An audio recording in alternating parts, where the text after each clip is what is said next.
Hello, मैं हूँ कविता सेठ। हाय, मैं हूं कनिष्क सेठ और आप सुन रहे हैं radio city music fest season 3। Radio City Music Fest.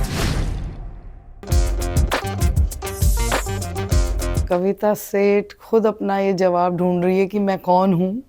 और मेरी जो जर्नी है संगीत की वो बरेली से शुरू हुई। मेरी पैदाइश बरेली की थी, तो वहीं से जब भी गुनगुनाती थी तो बहुत गाते गाते ही मुझे बड़े सुंदर ख्वाब दिखते थे। मतलब कि मैं एक बहुत बड़े स्टेडियम में गा रही हूँ, ऐसे मुझे विजुअल्स नज़र आते थे। ड्रीम करती थी, डे ड्रीमिंग जिसको बोलते हैं।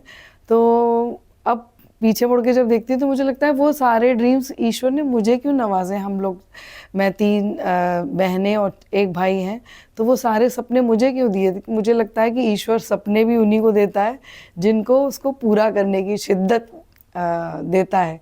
तो मेरी बस बरेली से संगीत की जर्नी शुरू हुई और आज से 20 साल पहले बॉम्बे आई और तब से बॉम्बे में रह रही हूँ और कोशिश कर रही हूँ कि अपने संगीत के माध्यम से थोड़ा लोगों को ट्रेडिशनल सॉन्ग्स के साथ, अच्छी पोइट्री के साथ लोगों को रूबरू कराऊं और कनेक्ट करा पाऊँ। कौन है कनिष्क सेठ? बहुत ही डीप सवाल पूछा है आपने मुझसे। ये अक्सर मैं हर दिन पूछता हूँ कि मैं कौन हूँ, बट वैसे दूसरों के लिए मैं एक म्यूज़िक प्रोड्यूसर हूँ, एक म्यूज़िक कंपोज़र हूँ और एक सिंगर भी हूँ। मेरी म्यूज़िकल जर्नी बहुत पहले ही शुरू हो चुकी थी, थैंक्स टू माय मदर। और जिस इन्वायरमेंट में मैं पला बड़ा हूँ, I started learning like how to play violin at the age of 5। और फिर ओवर द इयर्स बहुत सारी चीज़ें सीखी हैं and finally I am at a place where I am doing music production, composition and singing for myself and for films and other mediums. पहली performance I think घर पर ही हुई थी, क्योंकि घर पे हमारे यहाँ वीकेंड्स पे, संडेज़ में महफ़िलें होती थी। छोटी जगह थी बरेली, तो ऑडिटोरियम्स वगैरह तो थे नहीं उस ज़माने में।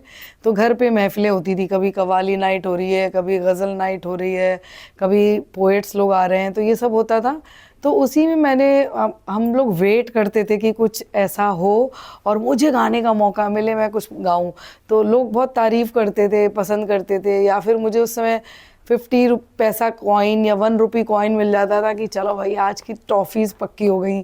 तो बस हम तो उतने में ही खुश हो जाते थे। धीरे धीरे धीरे ग्रो हुए, तो इंट्रोड्यूस कराया किसी ने कि ऑल इंडिया रेडियो नाम की भी कोई चीज़ है, उसमें आप गा सकते हो। तो फिर उसके लिए ऑडिशन दिया एंड इस तरीके से धीरे धीरे धीरे एक एक कदम बढ़ाते गए, रास्ता बनाते गए और चलते गए उस पर। बहुत सारी चीज़ें जिस अब कोई मुझसे पूछता है ना what is music for you, like I feel like it's everything to me. Music only motivates me to do more music and the fact that there is so much to offer, तो I feel like yeah that's what motivates me. Music में मेरे को inspire करती है poetry.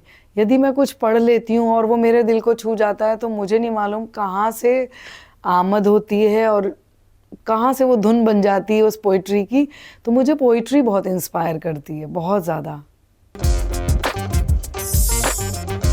तो ज़ख्म पुराना actually mom और मेरा, हम दोनों का लेटेस्ट गाना अभी आया है एंड बहुत ही दर्द भरा गाना है, but at the same time the music of its very groovy, it's very बहुत अपबीट गाना है। एट द सेम टाइम उसकी लिरिक्स, उसकी कॉम्पोजिशन बहुत ही पेनफुल है, बहुत ही सैड है।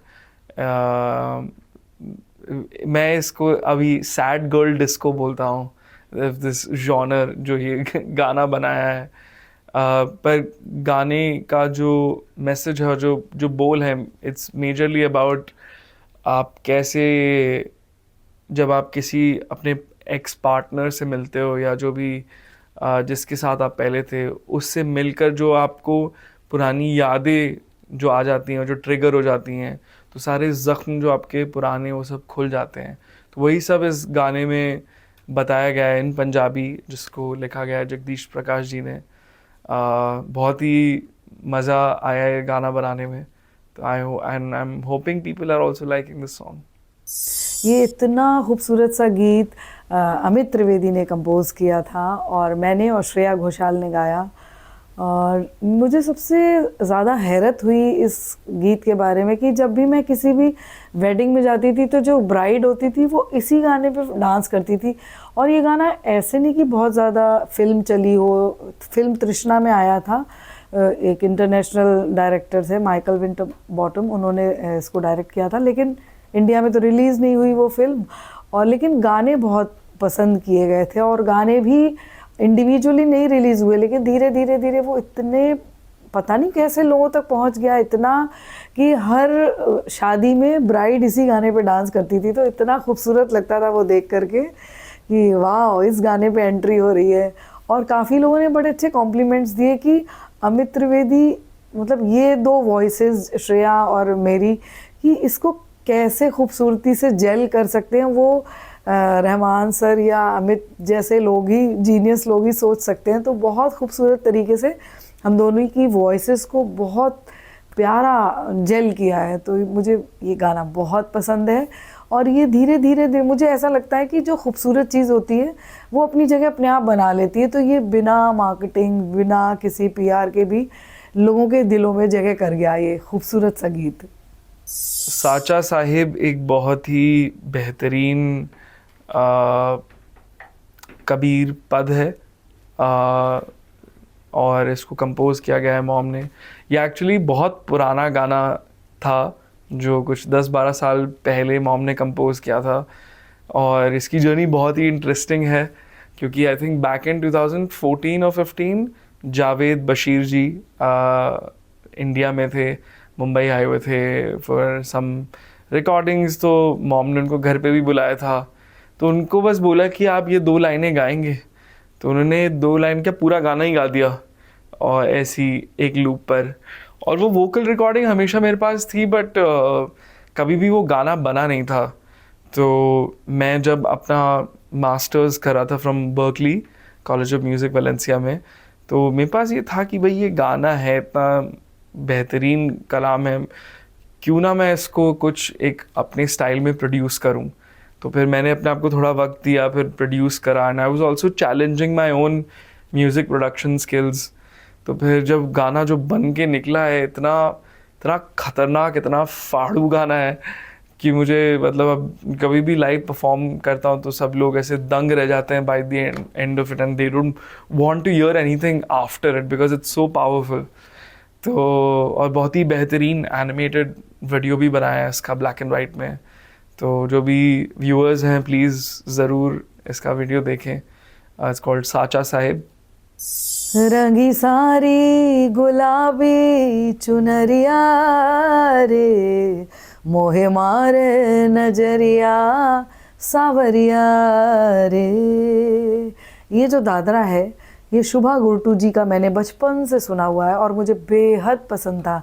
तो एक दिन हम लोग ऐसे ही मेरा किसी शो का रिहर्सल चल रहा था, जैमिंग ख़त्म हुई तो मैंने जस्ट कनिष्क को बोला कि प्लीज़ इस पे कुछ काम करते हैं। और कनिष्क ने मुझे कोई एक लूप बना के दिया और मैंने इसको बस रिकॉर्ड करके दे दिया। उसके बाद कनिष्क ने उसको इतनी खूबसूरती से सजाया और फिर हमने कई लोगों को सुनवाया, बड़े बड़े डायरेक्टर्स को भेजा वो गाना। तो कई फिल्मों में तो ये हो गया, लॉक हो गया, गाना पसंद हो गया, जा रहा है फिल्म में, फिर हुआ कि नहीं जा रहा है, मतलब ऐसे चल रहा था, जा रहा है नहीं जा रहा है kind of. Then we decide कि चल भाई वीडियो बनाओ, उसको रिलीज़ कर दो क्योंकि गाना तो हिट है ही, ऑलरेडी हिट है। हर क्लासिकल शो में उसको गाते हैं, सारे लोग इसी से एंड करते हैं और हर किसी को पसंद है। तो देन वी डिसाइड उसका वीडियो बनाया, उसको रिलीज़ कर दिया। अगेन 1-1.5 साल के बाद फिर हुआ कि फिल्म में जा रहा है एंड फिर फाइनली वो जुग जुग जियो फिल्म में गया, जिसके लिए मुझे बेस्ट प्लेबैक सिंगर का फिल्म फेयर अवार्ड भी मिला। तो आई एम वेरी ब्लेस्ड कि इतना सुंदर गाना हमारा होम प्रोडक्शन है जिसको कनिष्क ने प्रोड्यूस किया और कनिष्क ने गाया भी है इसमें, और कनिष्क का भी नॉमिनेशन था काफ़ी सारे अवार्ड्स के लिए। तो हम लोग बहुत खुशकिस्मत हैं और बस ग्रेटिट्यूड उस ईश्वर का। रेडियो